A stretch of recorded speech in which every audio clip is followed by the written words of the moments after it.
That the reality of it is we have anti-gravity, we have hyperluminal flight, and we have been to the stars. Because there are Martians on Mars.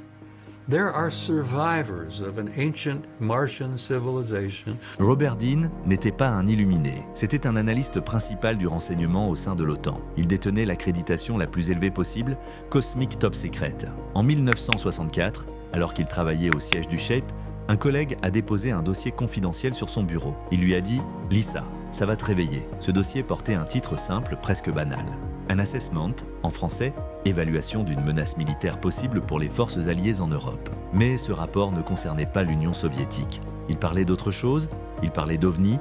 Le rapport détaillait des observations de disques métalliques volantes en formation.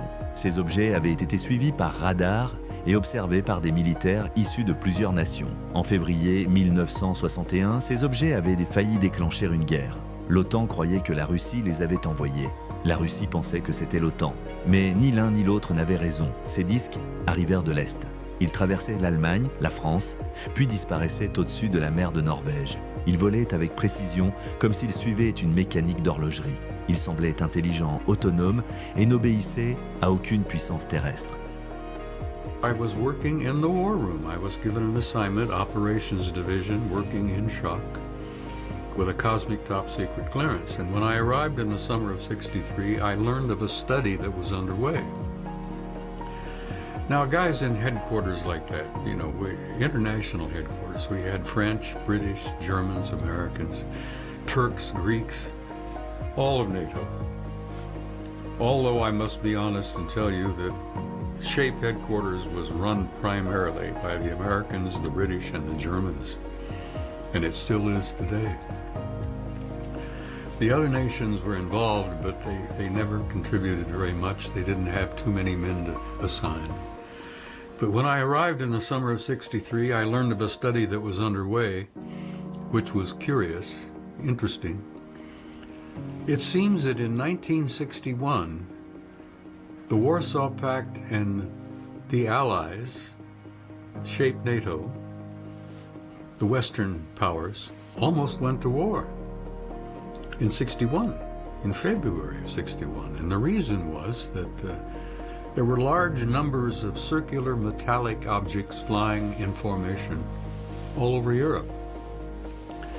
In those days, they would generally fly out of the east from the Warsaw Pact areas to the west, over France, Germany, and then they would turn the southern coast of England over the Channel, and they'd go north, and then they would disappear off of NATO radar over the Norwegian Sea.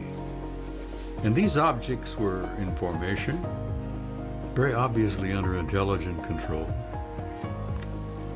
And for a time, the Allies thought they were Soviets. And for a time, we learned that the Soviets thought they belonged to us. And here we are, you know. Europe was divided, armed to the teeth. World War III was just moments away. Face à cela, l'OTAN a lancé une étude secrète dirigée par un maréchal de l'air britannique. Ce dernier voulait comprendre ce qu'ils affrontaient réellement. Robert Dean a lu ce rapport dans son intégralité.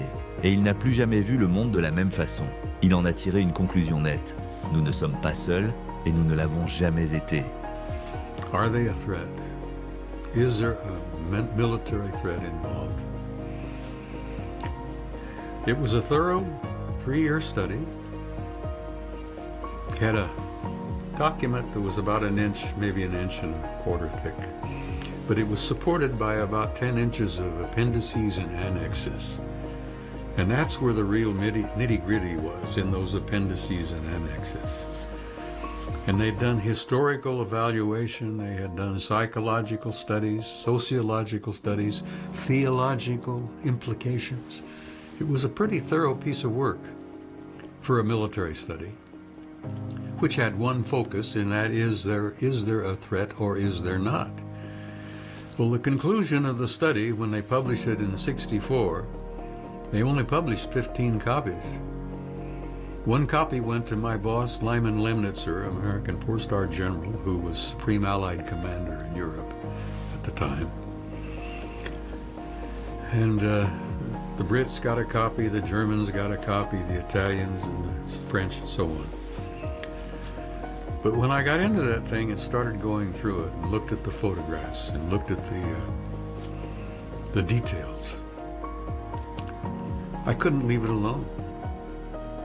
Because it literally concluded that we on planet Earth, the human race, had an intimate interrelationship with advanced non-human intelligence for centuries, if not millennia. The historical annex was quite thorough. There were reports that the Romans and the Greeks had written of seeing these shields in the sky, these circular discs, these metallic objects in formation all over the place. And the conclusions reached after the study was published was that apparently these guys have been coming and going here from the beginning of our history. Les annexes du document étaient encore plus troublantes. Elles contenaient des récits d'observations remontant à l'époque romaine et grecque, des milliers de témoignages, des dizaines de types d'entités décrites, des réflexions sur les conséquences théologiques et psychologiques, et même des rapports d'autopsie. Un exemple frappant, un disque retrouvé à Timmendorfer Strand, en Allemagne. À l'intérieur, 12 petits corps humanoïdes, tous identiques. Les autopsies ont révélé l'absence d'organes reproducteurs ou digestifs. À l'intérieur, un étrange liquide biologique. Ces êtres semblaient être des androïdes biologiques, des clones, ni humains ni naturels. Strand, and the British Engineer Battalion got into and they found 12 little bodies. And there was an annex that included autopsies and photographs and autopsy analysis of these little guys, which are about 3.5, 4 feet tall. And I remember being intrigued by that autopsy study because the medical examiners that conducted the autopsies on these guys were overwhelmed at what they had encountered. These little dudes were all almost identical. I mean, they were just copies of each other practically. When they got inside their little bodies, they determined that they were biological androids, apparently, that they didn't have a system, a circulatory system quite like ours. There was a little heart kind of thing, and there was a fluid in the body, which they were really intrigued by.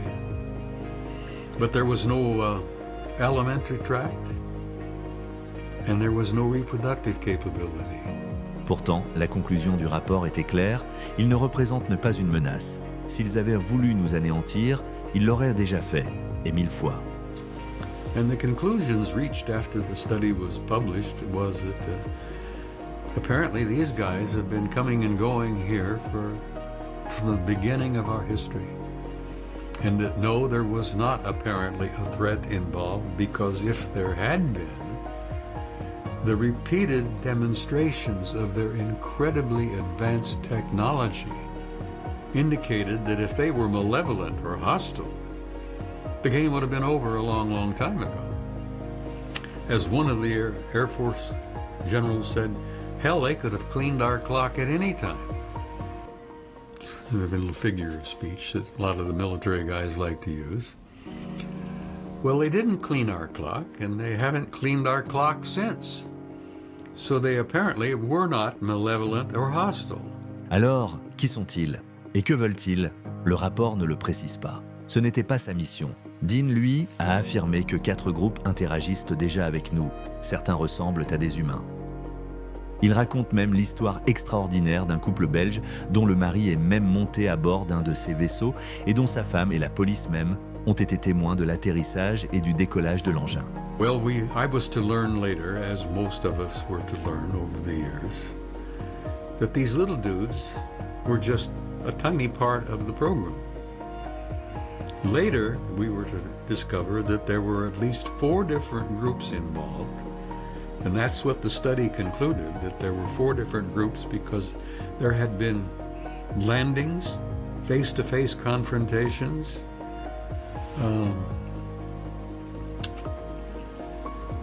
they ran into entities that were not human, but they were humanoid. They had arms and legs, they stood up on two legs, many of them were 5 feet, 6 feet, some were even 8 feet. And that really blew them away. But these guys used to land over there in Europe in those days, and they still do. Not just in Europe, but all around the world.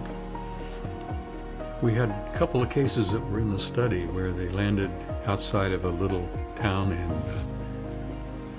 Belgium. And there was an old farmer and his wife having dinner one afternoon, and they heard a commotion in the stockyard outside. And the old man with a napkin in his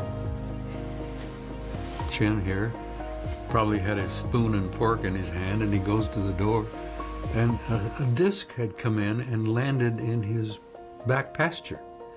And the old boy was kind of shocked by it, so he goes out, and a door opens in the disc, a little ramp comes down, and two guys, looked perfectly human, came down the ramp, spoke to him in his patois Belgian language, and this was in the French-speaking part of Belgium, and asked him to come aboard.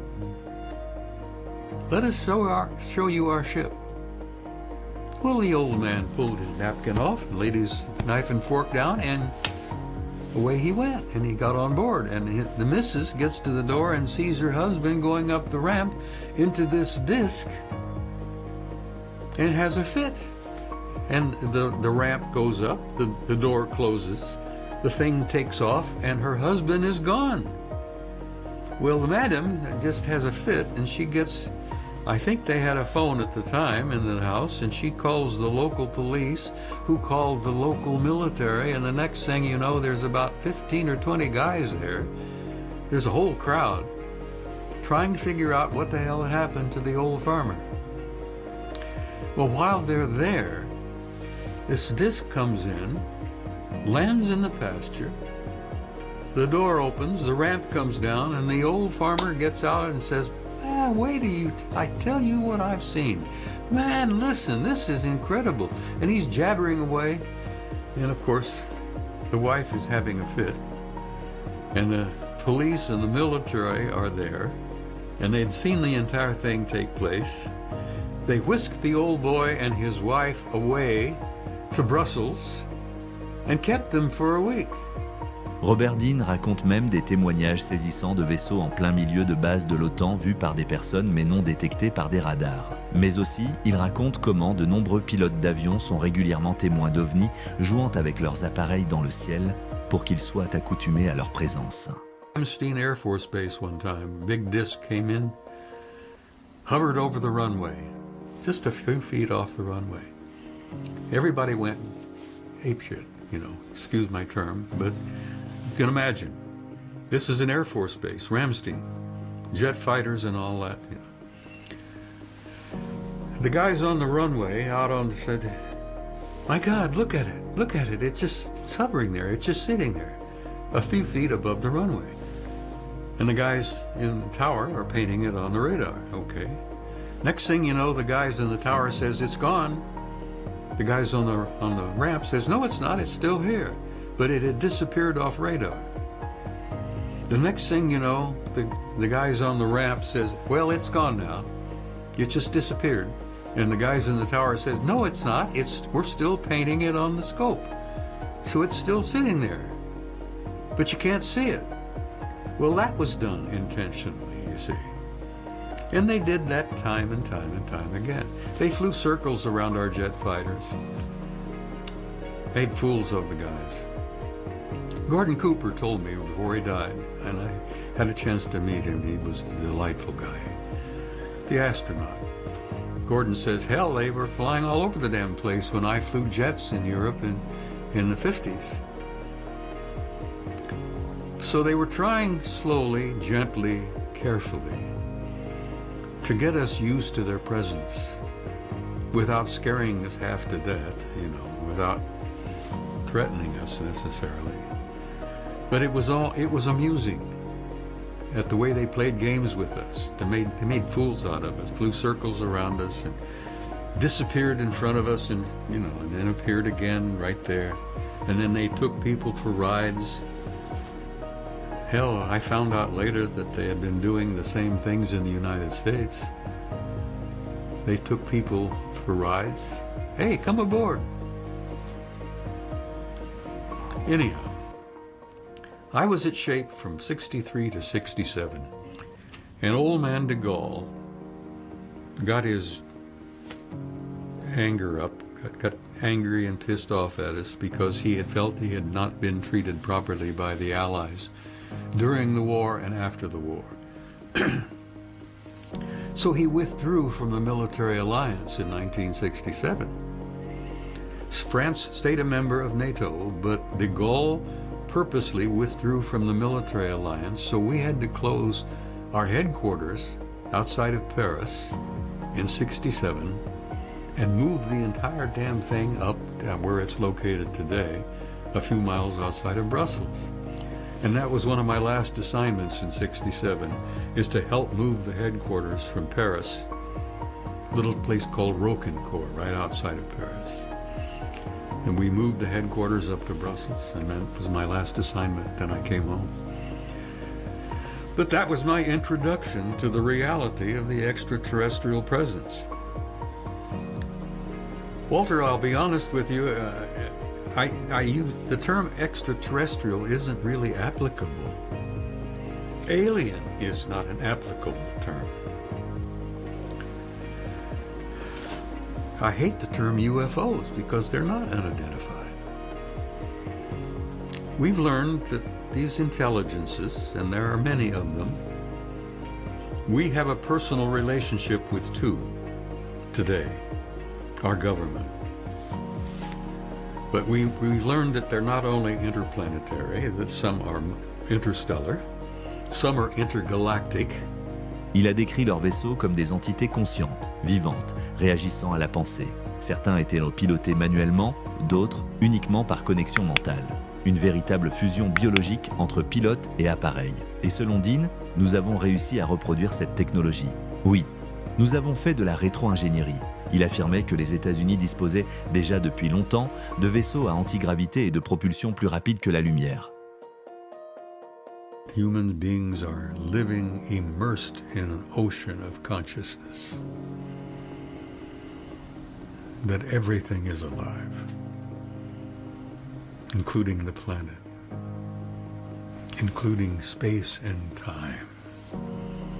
And I haven't grasped that yet, because I can't grasp that space and time has conscious intelligence. But I've been confronted with that reality. Boy, what a change in a life that makes, you know? Sure. All is conscious. I've heard that from a mutual acquaintance friend, Ralph Ring. Who? Ralph Ring. Oh, yeah. So we talked about that.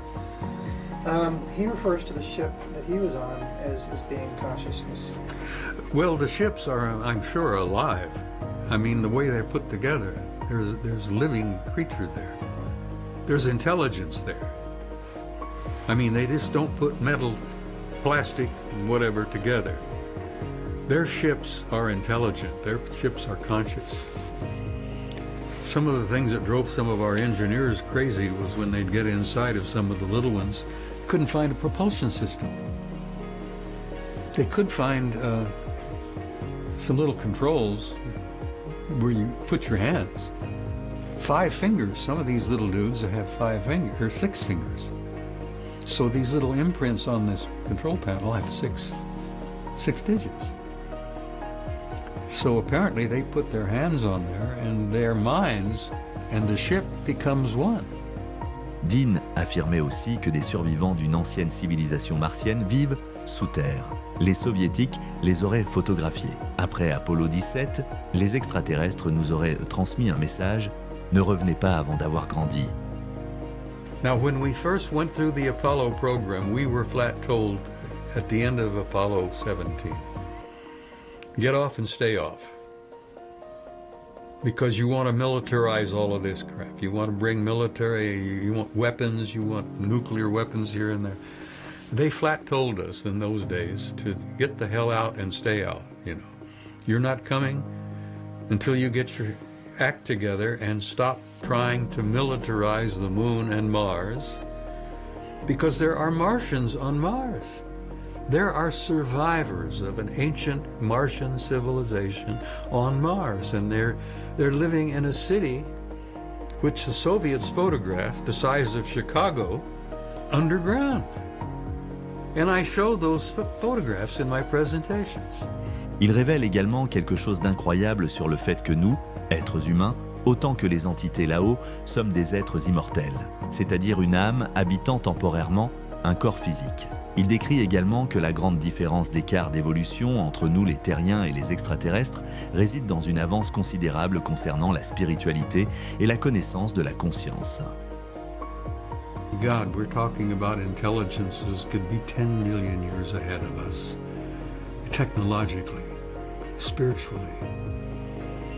And over the years, I've learned that the spiritual component is probably 95 to 99% of it. It's not just the physical reality of their coming and going. It's not just the physical reality of their relationship with us and their involvement with our development, our evolution, our genome. It's spiritual, because it has to do with the fact that human beings living in these containers that we call human bodies are literally infinite and immortal beings. There's no death. That you are an infinite, immortal being with a spark of divinity within you. And I think that's part of what their educational process is all about. They're trying to get the human race to grow up. Voilà pour cette interview incroyable de cet homme. Robert Aurel Dean nous a quittés maintenant en 2018, mais c'était un ancien sous-officier de l'armée américaine et analyste du renseignement militaire, ayant travaillé notamment au quartier général du SHAPE, Supreme Headquarters Allied Powers Europe, le commandement militaire de l'OTAN. À partir des années 1990, Robert Dean devient l'une des figures les plus respectées du mouvement ufologique, en particulier parce qu'il se présentait non pas comme un lanceur d'alerte classique, mais comme un témoin privilégié du système militaire. Affirmait que les gouvernements, notamment les États-Unis, cachaient depuis longtemps l'existence d'une présence extraterrestre sur Terre. Déclarait que les ovnis ne représentent pas une menace, mais qu'ils sont surveillés et étudiés depuis des décennies par les militaires. Parlait d'êtres humanoïdes et non humanoïdes, certains très avancés spirituellement et technologiquement.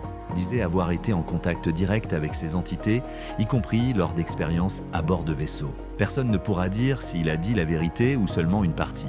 Mais espérons que d'ici quelques années, une première divulgation extraterrestre ouvre cette fameuse boîte de Pandore qui nous fera passer une grosse marchée dans notre évolution cosmique.